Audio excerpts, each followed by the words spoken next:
수요 리바이벌에 오신 여러분을 주님의 이름으로 사랑하고 축복합니다. 자, 지금까지 지난주까지 구약 시대에 대해서 쭉 무슨 시대 나누어 갖고 여러분들과 함께 이야기를 나누었습니다. 오늘부터 볼 시대는 아마 2주 내지 3주 정도 보게 될 것인데, 이 시대는 여러분들 가지고 있는 유인물에 보면 어떤 시대라고 적혀 있나요? 침묵시대라고 적혀 있습니다. 왜 침묵시대라고 이름을 지었을 것 같습니까?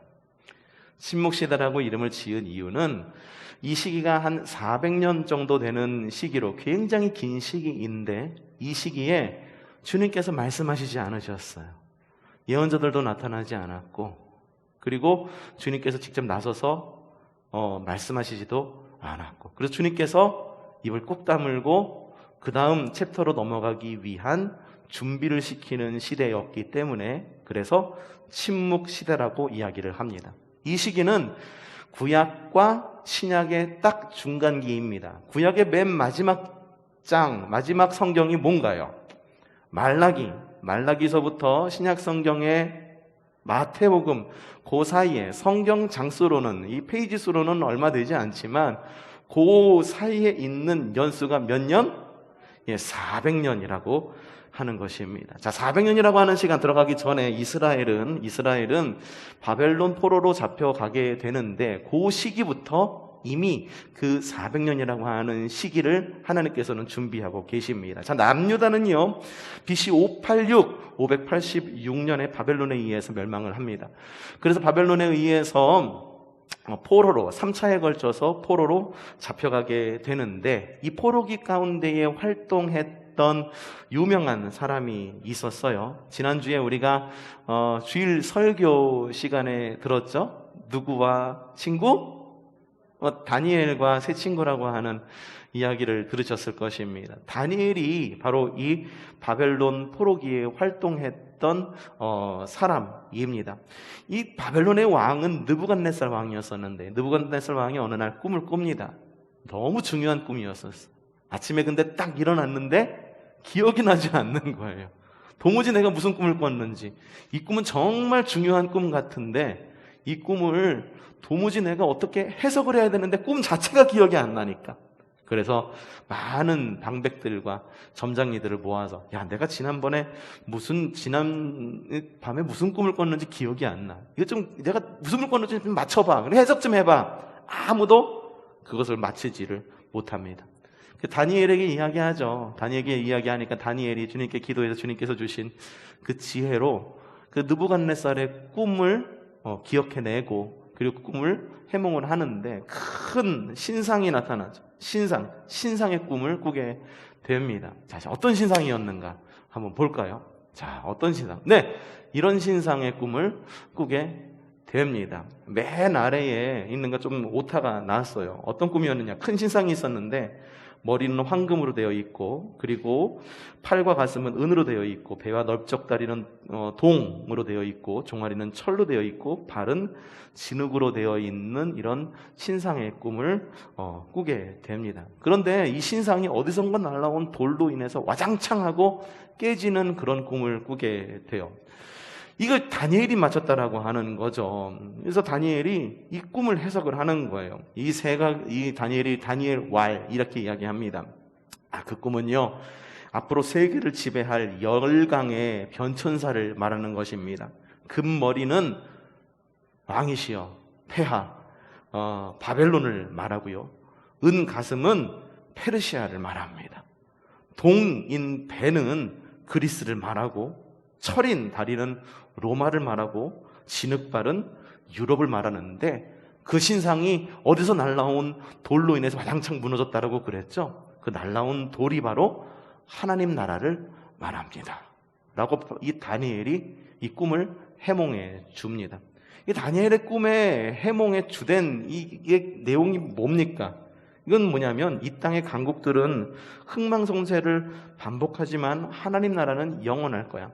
하나님 나라는 흥망성쇠를 반복하는 여러 제국들보다도 높은 그런 나라다라는 것을 다니엘은 이야기를 하고 있었던 것입니다.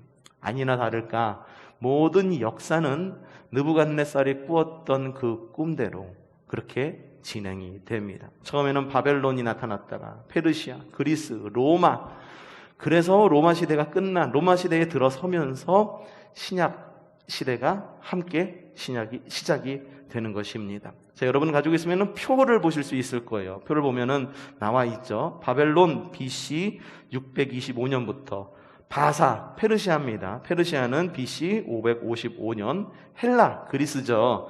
그리스는 BC 353년부터, 유다는 그 사이에 BC 166년에 독립을 해서 잠시간 독립국가로 있다가 로마에서 다시 침공을 당하고 그래서 로마의 속국이 되어서 신약시대를 맞이하게 됩니다. 지금 우리가 살펴볼 이 침묵시대는 총 5가지의 나라, 5나라로 구분할 수가 있습니다. 첫 번째 나라는 바벨론 시대의 바벨론 나라, 두 번째는 페르시아, 세 번째는 어디? 그리스, 네 번째는 유다 독립시대, 그리고 다섯 번째는 로마 시대. 이렇게 구분해서 좀 우리가 볼 것인데, 오늘은 아마 바벨론과 페르시아까지 갈 수 있을까? 한번 쭉 한번 보도록 하겠습니다. 근데 우리가 좀 볼 때 성경에 나와 있는 여러분에게 익숙한 명칭과 세계사에 나오는 명칭이 조금 다릅니다. 물론 제가 설교하면서 계속해서 바꿔서 이야기를 계속 했었어요. 설교를 했었어요. 제가 온 이후로. 그래서 익숙할 텐데, 성경에 나와 있는 애굽 어느 나라를 말하죠? 이집트를 말합니다. 성경에 나오는 바사 어느 나라를 말합니까? 페르시아를 말합니다. 성경에 나오는 베니게 어느 나라를 말할까요? 이건 페니키아를 말합니다. 페니키아. 성경에 나오는 블레셋 족속은 어느 나라를 말하는 것일까? 바로 팔레스타인을 말하는 것입니다. 자, 성경 안에서 바벨론이 등장을 해서 이스라엘을 침략을 해서 이스라엘을 패배를 시키고 노예로 끌고 가죠. 근데 페르시아가 등장하기 전에 이미 하나님께서는 다니엘이 꾸었던 그 꿈의 역사를 이어가시기 위해서 물밑 작업을 하고 계셨어요. 첫 번째로 BC 2000년부터 그리스 문명이 시작되었습니다. 그리스 문명. 좀 있으면 그리스 제국으로 커갈 그리스 문명이 시작되었습니다. 그리스의 문명의 특징은 뭐냐면 도시국가예요. 도시국가. 그래서 도시국가를 폴리스라고 부릅니다. 무슨 폴리스. 이래서 폴리스라고 말하는 도시국가가 발전이 되고, 그리스가 발전이 되면서 그들만의 언어가 발달이 되는데, 그게 바로 헬라어입니다. 헬라어. 자, 헬라어는 그리스어입니다. 지금의 그리스어가 바로 헬라어예요. 근데 성경을 적고 있는 그 헬라어는 고대 헬라어입니다. 그래서 지금의 그리스어와는 좀 많이 다르다라고 이야기를 합니다. 도시국가가 발달이 되고 헬라어가 발달이 됩니다. 대단하죠? 하나님께서는 역사를 어떻게 쓰여가실지 알고 계셨던 것 같아요. 그래서 헬라어가 발달이 돼갖고 나중에 이 헬라어를 가지고 신약 성경이 기록이 되는 거예요. 헬라어가 발달이 되는데 이 헬라어를 또 기준으로 해가지고 또 발달되는 언어가 있는데 그게 영어입니다. 알파벳의 기원이 바로 헬라어이라고 하는 것이죠. 그래서 이 헬라 문명, 그리스 문명이 도시국가 있으니까는 띄엄띄엄 있으니까는 흩어지면은 뭉치면 흩어지면 네 맞아요. 뭉치면 살고 흩어지면 죽는다. 옛날에 누구였죠? 이승만 대통령이었었나요? 네 그래요. 이승만 대통령이 했던 그 말인데 이 도시국가들이 흩어지면 죽는다는 걸 알기 때문에 이 도시국가들이 연합을 도모하게 됩니다.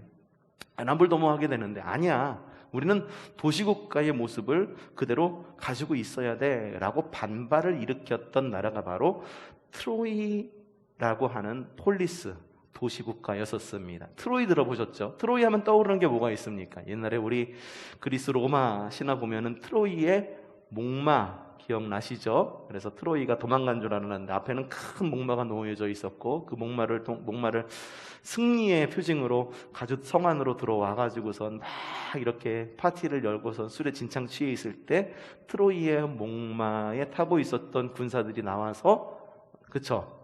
그 성을 점령하는 그 이야기, 그리스 로마 신화에 읽었던 그 이야기의 주인공이 바로 트로이였었습니다. 트로이는 그래서 트로이가 연합한 도시 국가들에게 전쟁을 선포합니다.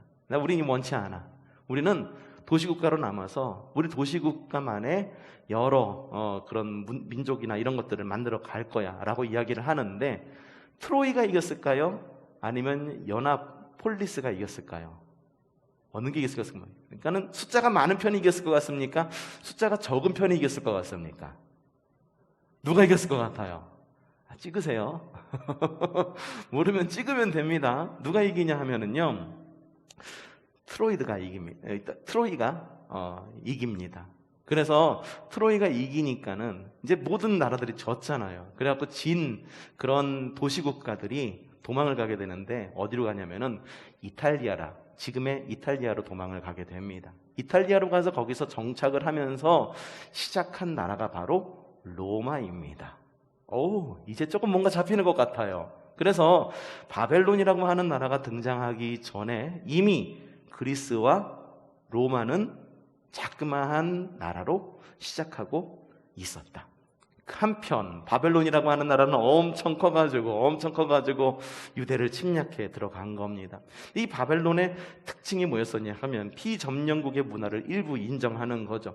유대인들 역시 바벨론으로 끌려가가지고 그들의 종교를 일부 인정을 받습니다. 그래서 이 기간을 통해 가지고 만들어진 것이 있는데, 이 바벨론 포로 기간에 만들어진 유대의 조직이 뭐냐면 바로 회당이라는 겁니다. 회당은 구약 시대의 모습은 나오지 않습니다. 신약 성경으로 넘어가면서 회당의 모습이 처음 등장하죠. 이게 언제 만들어진 거냐 하면 바로 바벨론 포로 시대. 포로로 끌려갔어요. 그러니까 그들의 예배의 중심은 솔직히 성전이었잖아요. 근데 성전에서 예배할 수가 없는 거예요.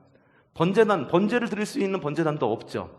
그러니까 번제도 드릴 수 없어. 그런데 그럼에도 불구하고 그들의 신앙의 정체성을 지켜나가길 원했던 거지.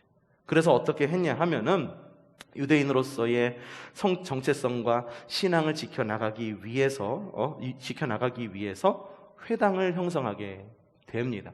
마침 이때가 또 성전은 파괴되고, 그리고 법궤도 분실이 됩니다. 지금 법궤가 어디 있을까? 법궤가 어디 있는지 아시는 분? 법궤가 법궤를 잃어버리게 됐는데, 이 영화가 만들어졌는데, 인디아나 존스 레이더스라고 하는 영화 여러분들 보셨나요? 레이더스라고 하는 이 영화 보면은 몇 년도인가요? 82년도? 중앙극장에서 개봉했던 레이더스. 이때까지 이런 영화는 없었다. 그래가지고 여러분들 이 레이더스라고 하는 영화 보셨는지 모르겠어요. 인디아나 존스라고 하는 영화예요. 인디아나 존스 1편이 레이더스라고 하는 영화인데, 이 영화에 이 배경이 나와요. 뭐냐면 잃어버렸던 법궤가 2차 대전이 일어나면서 독일이 이 법궤를 찾으려고 특정한 곳을 이렇게 발굴을 하려고 그러는데, 지혜가 부족하니까는 이 인디아나 존스를 뒤에서 움직여가지고 이걸 법궤를 찾으려고 하는 그런 내용이 바로 이 레이더스의 내용입니다. 그러니까 법궤를 잃어버렸어. 성전도 무너졌어. 예배할 데가 없으니까 그 바벨론이라고 하는 나라에서 소그룹끼리 모여가지고 성경 공부를 하기 시작하고, 그리고 주님 말씀을 다시 한번 읽게 되는데, 그것이 바로 회당의 시작이라고 하는 거예요. 이 회당의 특징이 있습니다. 예배를 드릴 수 있을 만한 성전도 없고, 그리고 이 제단도 없어. 그러다 보니까는 제사장이 큰 힘을 발휘하지 못해서 제사장이 없어요. 대신 평신도를 중심으로 이제 이 회당이 이끌어져 갔는데, 이 회당 가운데, 평신도 가운데에 가장 으뜸으로 나이가 많고, 그리고 성경을 가르치는 사람을 뭐라고 말하냐면 그 사람을 바로 랍비라고 이야기를 하는 겁니다. 회당에서 말씀을 가르치던 사람. 이 말씀뿐만이 아니라 신앙교육, 아이들의 신앙교육, 그리고 유대인으로서의 정체성 교육, 예절 교육 시켰던 것이 바로 신앙 교육을 했던 것이 바로 회당이었던 거죠. 또 이 회당의 역할은 이 여행하는 사람들의 어떤 그런 숙식을 제공해 주는 것이 또한 회당이었다라고 합니다. 바울이 여행을 떠나요. 전도 여행을 신학 시대로 넘어와서 바울이 선교 여행을 떠나게 되죠. 떠나게 됐을 때 어느 지역에 도착했을 때 회당에 갔었어요. 회당에 갔는데 회당에 가서 보니까는 뒤에서 있어다 보니까는 이 앞에 서 있는 랍비가 보니까 뒤에서 유대인으로 보이는 한 남자가 뒤에 서 있잖아요. 그래서 랍비가 이야기합니다. 와서 좀 우리를 위해서 말씀 좀 전해주세요. 그래서 바울이 가갖고선 말씀을 전하는 그런 이야기가 성경에 나와 있죠. 나와 있습니다. 한번 성경을 읽어보시면 되죠. 그러니까 회당이라고 하는 것은 말 그대로 그냥 그 사랑방 같은 그런 느낌이었을 것 같아요. 사람들이 모여서 성경 공부도 하고 그랬다라고 하는 거죠. 이 굉장한 변화였어요. 제사장 중심의 제사 중심의 신앙에서 말씀 중심의 신앙으로 바뀐다라고 하는 거예요. 이게 굉장한 변화입니다. 지금 우리가 좀 그런 변화를 겪고 있지 않은가라는 생각이 들어요. 늘 모여야지만 뭔가 되는 것 아닌가라는 생각이 들었었는데, 저는 이 코로나 시대 겪으면서 좀 위험한 것 가운데 하나가, 성도들이 야 코로나 그래 이 시국에 어딜 그렇게 가, 교회 그래 신앙생 거기 꼭 우리가 교회 가야지만 하나님 만날 수 있는 것 아니야? 라고 말하면서 사람들이 인터넷으로 예배하기 시작했어요. 그런데 저는 그게 좀 위험하다라고 느껴지는 이유가, 성도들이 모이지 않아도 되는구나 라고 하는 것을 알게 된 거지. 그리고 느끼게 된 거죠. 모이지 않으니까는 편한데 이거 인터넷으로 그냥 계좌이체로 헌금하고 하나님은 어디나 계시잖아, 뭐 이런 것들. 우리가 굉장히 코로나 시대를 겪으면서 굉장히 이 시대가 바벨론 시대와 같다라고 여겨지는 그런 이유 가운데 하나가 그것이 아닌가 싶어요. 사람들의 이런 생각, 성도들의 생각이 모이지 않아도 되는구나, 교회는 늘 모이는 곳이라고 생각했는데 모이지 않아도 되는구나, 편하게 신앙생활해도 되는구나. 좀 이렇게 우리 안에 좀 이건 바벨론 시대에 끌려갔던 유대인들처럼 회당 문화와 같은 그런 어떠한 건강한 어떤 그리스도인의 이러한 모임 같은 게 만들어지면 모르겠는데, 또 지금 시대는 또 손에 손 잡고 벽을 넘는 것을 굉장히 또 이렇게 두려워하고 또 혐오하는 시대잖아요. 그러다 보니까는 이거 정말 이러면 안 되는데, 이러면 안 되는데, 지금 시대하고 이 시대하고 좀 많이 좀 비슷하다라는 생각이 들었어요. 어쨌든 회당에 모였던 그들이 말씀을 읽고 묵상을 하다 보니까 굉장히 많은 저서들과 성경들이 재해석되고, 그리고 이런 구약 성경이 체계화되면서 어떤 책으로 묶여지기도 하고 책이 써지기도 했는데, 이 시기에 쓰여진 책들, 그래서 점점 발달된 책이 여러분들이 잘 알고 있는 탈무드라고 하는 책이고, 그리고 그 당시에 구전되어 왔던 랍비들이 많은 이야기 해줬을 거 아니에요. 그렇죠? 성경이 있어 뭐가 있어? 포로로 끌려갔는데. 그러니까 우리가 야훼 하나님의 유다 민족으로 살아가는 데 있어서 우리가 가져야 될 그런 여러 가치관들은 이런 거야 라고 말하면서 할아버지 랍비가 해주던 말, 그리고 회당에서 해주던 그 말들이 묶여가지고 미슈나라고 하는 여러 이런 서적 어떤 그런 것들로 묶여 적었다라고 하는 그런 어떤 저서들이 쏟아져 나왔다라고 합니다. 유대교는 굉장히 최대의 개혁의 시기를 맞게 되는 거죠. 그들은 하나님이 성전에만 계시는 줄 알았어. 근데 하나님은 어디에도 계시더라? 바벨론에도 계시더라. 그들은 하나님이 성전 안에만 계시는 줄 알았어. 근데 어디 계시더라? 우리 가정에도 계시고, 하나님이 어디 계시더라? 회당에도 계시더라. 하나님이 어디 계시더라? 우리가 겪고 있는 여러 상황들 가운데서도 계시더라. 그래서 그들은 그것을 삶으로 녹여낸 거예요. 우리 가운데 좀 그런 녹여내는 그런 지혜가 있었으면 좋겠어요. 코로나 시대래 가지고 못 모이니까는 그냥 긴장감이 쫙 빠져가지고 예배 생활 놓치고 기도 생활 놓치고, 그게 아니라 그냥 여러분의 삶 가운데에서, 그리고 그리스도인들 가운데에서 이 시대에 모일 수 없기 때문에 소그룹도 멈췄지. 그 예배당에 들어올 수 있는 인원도 10%로 제한이 되지. 뭐 늘어봤자 20% 30%인데 그 전 교인을 다 품을 수 있는 인원은 아니잖아요. 그러니까는 그렇게 되는 가운데에서 우리 삶으로 녹여낼 수 있는 뭔가 신앙들이 또 커갔으면 좋겠다. 광야의 신앙, 응? 그리고 바벨론에서 이어진 그런 이스라엘 민족들의 신앙들, 그런 신앙이 있으면 좋겠다. 저는 그렇게 희망을 가져봅니다. 성도들이 분명히 그렇게 해낼 수 있을 거라고 생각이 듭니다. 믿어도 되죠? 저는 여러분을 믿지만 저는 하나님을 신뢰합니다. 그래서 주님께서 그렇게 하실 것이라고 저는 믿어 의심치 않습니다. 알겠죠? 처음에는 편하고 좋다가 나중 되면 이게 아니구나. 알겠죠? 우리 성도들 그만한 지적 능력과 영성은 되잖아요. 그렇죠? 그렇게 되기를 바랍니다. 그 이후에 바벨론은요, 유대를 정복한 이후로 유다 함락 70년 만에 페르시아에 의해서 멸망을 당합니다. 유프라테스 강 중심으로 있었던 나라가 바벨론이었었어요. 근데 바벨론의 그 유프라테스 강을 딱 막았다가 빵 터뜨리니까는 그냥 모든 것이 물바다가 돼가지고 그냥 바벨론이 함락이 되는 그런 역사가 일어나게 됩니다.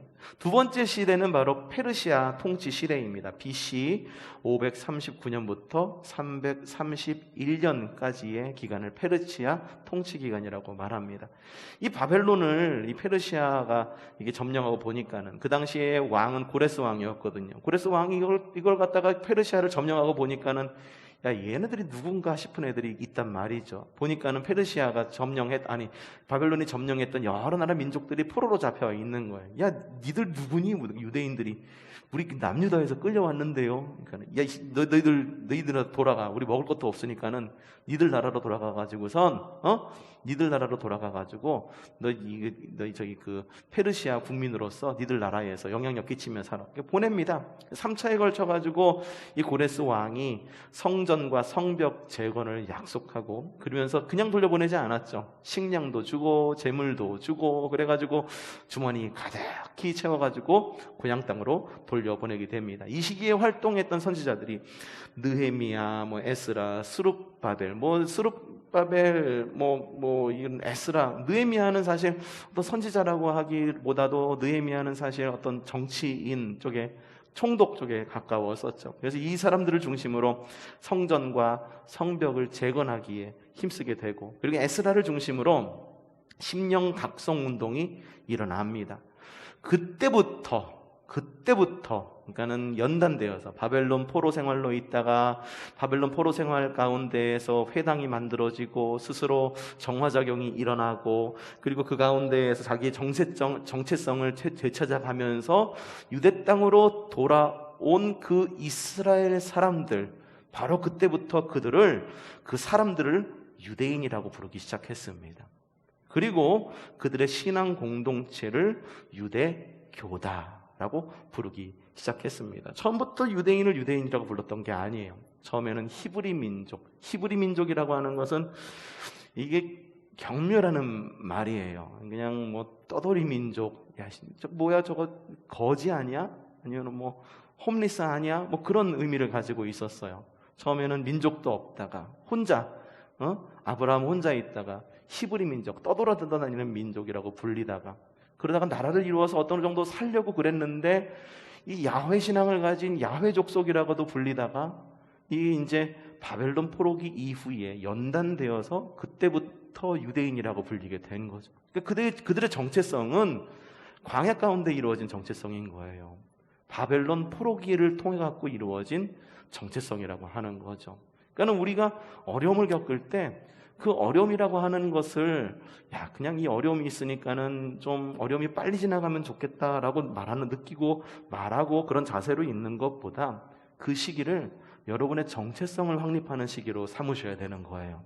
이 정체성을 잃어가지고 내가 그리스도인인지 내가 세상 사람인지 모르고 살아가는 것으로 정체성을 그렇게 반대로 잡는 것이 아니라 어려울 때일수록 그래, 나는 그리스도인이지 예수님 믿는 사람이지 자기 정체성을 잘 이뤄가야 된다라고 하는 거죠. 자, 이 시기에 이스라엘의 역사의 격변이 일어납니다. 이 페르시아는요, 정치와 종교가 분리된 나라였었어요. 정치와 종교가 분리되었다는 건 굉장히 큰 발전입니다. 대부분의 왕들, 초기의 왕들은요, 정치가 곧 이 종교였었어요. 로마도 그랬어요. 사실은 로마도 그랬죠. 정치와 종교가 나눠 있다라고는 하지만 황제가 곧 신이었거든요. 신의 아들이었거든요. 그러니까는 정치와 종교가 분리되었었던 나라였고, 그리고 이게 다신교였었습니다. 이스라엘은 자기 땅으로 돌아오긴 했지만 자기 땅에 돌아와가지고 종교 생활을 이제 할 수가 있었던, 유대인으로서의 종교 생활을 할 수가 있었죠. 하지만 정치는 여전히 페르시아의 영향력 안에 있었어요. 그래서 그들은 이 성전을 잘 세우려고, 정치와 종교를 잘 세우려고 두 명의 사람을 중심으로 나라를 바꿔가려고 노력을 합니다. 이 다윗의 수룹바벨이라고 하는 인물은요, 이 수룹바벨이라고 하는 인물은요, 다윗의 후손이었었어요. 그래서 이 다윗의 왕국을 회복시키려고 했던 이 유다 공동체의 아주 적격인 인물이었던 거죠. 수룹바벨이 중심으로 해서 만든 것이 제 2차 성전이잖아요. 수룹바벨 성전. 다윗의 후손이었던 수룹바벨, 그리고 이 종교의 중심 지도자였던 예수아라고 하는 이런 제사장이 중심으로 정치와 종교를 이끌어가면서 나라를 세우려고 굉장히 노력을 했어요. 그런데 시간이 흐르면서 정치적인 후손이었던 다윗의 자손은 점점 쇠퇴하게 됩니다. 신약 성경을 딱 마주했을 때 다윗의 자손이었던 요셉의 직업이 뭐였습니까? 왕권을 휘두르고 고위 관직이었었어요? 아니죠. 뭐였어요? 목수였었잖아요. 그렇죠? 한간에 신학자들은 목수가 아니라 그 돌이 많은 지역이었기 때문에 석수장이었을 거다라고 말하는 분들도 있습니다. 석수였던지 목수였던지 사회 가운데에서 나사렛이라고 하는 동네에 굉장히 낮은 계층을 형성하고 있었던 거예요. 그건 신구약 성경의 중간기에 다윗의 후손이었던 사람들이 점점 이렇게 쇠퇴해가지고 이래서 평민의 생활을 살아가고 있었던 거죠. 그러면서 점점 올라왔던 사람들도 있어요. 뒤에 가서 이야기를 해드릴 거고. 그러면서 종교적인 후손이었던 후손이었던 제사장 계층이 점점 성장을 하게 됩니다. 그러면서 종교에 대한 이런 것들이 점점 강화가 되는데, 제사장 사독이라고 하는 제사장이 있었어요. 이 사독 계열의 제사장의 후손들이 점점 성장을 해요. 사회적으로 높아지고 영향력도 점점 커지게 되는데, 이 사독 계열 제사장의 후예가 신약 성경에 어떤 사람들로 나타나냐 하면은 사두개인, 사두 비슷하죠? 그렇죠? 그래서 사독 계열의 이 제사장의 후예들이 사두개인으로 이렇게 발전이 되어서 신약 시대에 들어서면은 기득권으로 이렇게 성장을 하게 됩니다. 한편 페르시아가 이스라엘을 다 자기 땅으로 돌려보낸 다음에 이 다리오 왕은요, 욕심이 생긴 거예요. 야, 내가 이 페르시아를 이렇게 통치하고, 그리고 바벨론도 이렇게 멸망시켰는데, 야, 이제는 저기 유럽까지도 내가 한번 넘봐야겠다. 지중해를 내가 평정해야겠다라는 욕심이 있었던 거예요. 유럽 하면은 신약 성경에 마게도냐라는 이름으로 나옵니다. 마게도냐. 바울이 마게도냐로, 아시아로 복음을 전하러 가려고 그러는데, 마게도냐 사람들이 이리 오시오 해가지고 바울이 마게도냐로 가잖아요. 유럽이에요, 유럽. 빌립보. 이게 바로 유럽 지역입니다. 이 유럽까지 이렇게 쳐들어가려고 이렇게 막 마음을 먹어요. 마음이 이렇게 높았던 거죠. 한편 그 사이에, 이러한 일이 있었던 사이에 그리스가 문명을 엄청 발전을 하게 됩니다. 알파벳이 발달됐다고 그랬어요. 그렇죠? 그리고 그리스 하면 떠오르는 운동 경기가 있죠. 지금 한참 일본에서 열리고 있는 올림픽도 그리스를 중심으로 발달이 됩니다. 민주주의가 발달이 되고요. 그리고 철학도 발달이 됩니다. 그러면서 소크라테스, 플라톤, 아리스토텔레스 같은 사람들이 막 나타났는데, 그 즈음에서 겁도 없이 이 페르시아 왕인 다리오 왕이 그리스를 침공을 합니다. 그리스 땅까지 차지하고 싶었던 거예요. 그래서 차지해가지고선 막 싸우는데, 그리스에 상륙해서 싸우다가 그리스가 이겼을까요? 페르시아가 이겼을까요? 누가 이겼을 것 같습니까? 자, 이 전투에서 페르시아가 이렇게 그리스에 상륙한 그 땅의 이름이 마라톤입니다. 힌트가 그거예요. 마라톤이라고 하는 땅에 이렇게 상륙을 하게 되는데, 그리스와 페르시아가 싸우게 되는데 누가 이겼을까요? 그리스가 이깁니다. 그리스가 이깁니다. 이 승리의 소식을 전하기 위해서 한 병사가 열심히 뛰어가지고선 그리스의 그 승리의 소식을 전하게 되죠. 그 거리가 42.195km. 그래서 그 마라톤이라고 하는 지역을 이름을 따서, 그래서 올림픽의 제일 마지막에 있는 게 뭡니까? 마라톤 경주. 그렇죠? 마라톤 경주가 그래서 생겨나게 됩니다. 그리스가 이깁니다. 그 이후에 그냥 끝났으면 좋겠는데, 이렇게 끝났으면 좋겠는데, 이 다리오 왕 이후에 아하수에로 왕이 재침공을 합니다. 그때 그리스의 아테네와 그리스의 도시국가였었던 스파르타가 연합을 하게 됩니다. 연합군으로 이거를 방어하게 돼요. 이게 유명한 영화가 바로 300이라고 하는 영화. This is 스파르타! 이래가지고서 굉장히 유명하잖아요. 그쵸? 그게 바로, 그 연합군에서 이겼던 그 이야기가 300에서 나오죠. 왜냐면 페르시아군이 군수물자가 부족한 거예요. 배 타고 왔으니 이게 참 군수물자가 부족하죠. 지금처럼 철로나 항공기가 뚝뚝뚝뚝 떨어뜨려주면 얼마나 좋습니까? 그리스군이 또 승리를 합니다. 다리오 왕과 아하수에로 여러 전쟁을 합니다. 근데 계속해서 이게 패배를 하게 돼요. 특별히 이 그리스 문화, 그리스 문명 가운데에, 이 문명 가운데 있었던 이 유럽은요, 그리스 문명을 갖다가 하나로 뭉치는 그런 사건이 일어나는데, 중국도 춘추 전국시대라고 하는 나라가 있었었죠. 그렇죠? 이게 여기 그리스도 그런 때가 있었어요. 그러다가 이걸 하나로 뭉친 왕이 누구냐면, 하나로 통일한 왕이 누구냐면은 바로 필립 왕이라고 하는 왕입니다. 이 필립 왕이 그리스 도시국가를 연합을 해서, 이 그리스 도시국가였던 것이 하나의 큰 연합국가를 형성하게 되고, 그러다가 아테네와 스파르타의 내분으로 이 필립 왕이 완전히 그리스 이 지역을 점령을 하게 되고, 그리고 이 필립 왕의 뒤를 이어서 왕에 오르는 그런 유명한 왕이 있었는데, 그 왕의 이름이 누굴까요? 알렉산더예요. 여러분들도 잘 알고 있는 알렉산더 왕이 뒤를 이루게 되고, 이 알렉산더 대왕과 다리오 3세, 이 그 페르시아의 다리오 3세가 또 전쟁을 하게 되는데, 이때 완전히 페르시아가 이 알렉산더에 의해서 완전히 집니다. 져서 페르시아는 완전히 몰락의 길로 접어들고, 그 이후에 떠오르는 나라가 어느 나라다? 그리스가 떠오르게 되는데, 나머지 이야기는 다음 시간에 계속 진행하도록 하겠습니다.